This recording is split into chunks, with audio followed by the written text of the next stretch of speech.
In today's video, I'm going to teach you how to turn off the auto relist feature on eBay. This is a handy function that can help you better control the items you have listed for sale, particularly if you prefer to manage your listings manually. Follow along as we walk through each step to adjust this setting effortlessly. First, navigate to ebay.com in your web browser. Feel free to use whichever browser you prefer, as eBay's site is optimized for all major ones. Once there, log into your account with your username and password. If you're already logged in, you can skip this step and proceed directly. After successfully logging in, look towards the top of the page for the Sell option. Clicking on this will take you to the Selling Overview page where you can manage your sales activities. This page is essentially the command center for all your sales processes on eBay. Now direct your attention to the Listings tab located on the sidebar or near the top, depending on your page layout.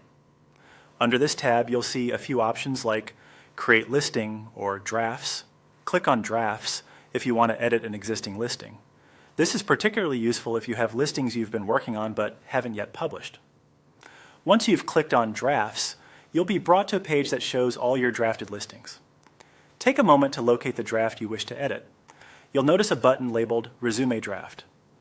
Click on this to open the draft listing that you plan to refine. Inside your draft listing, scroll down until you reach the pricing section. You'll notice an option that says See Pricing Options. Clicking on this opens additional settings related to how you price and manage your listing. Keep an eye out for these, as they can further tailor the way your listing is presented and maintained on the platform.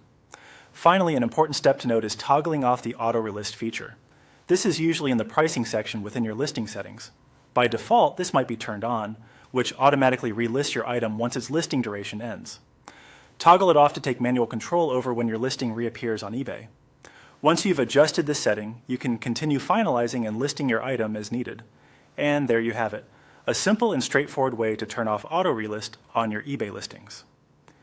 This process provides you with the flexibility to manage your sales more precisely, giving you full control over your items and how they are relisted on the platform. Thank you for watching, and if you found this guide helpful, don't forget to like, subscribe, and hit the notification bell for more tips and tutorials like this.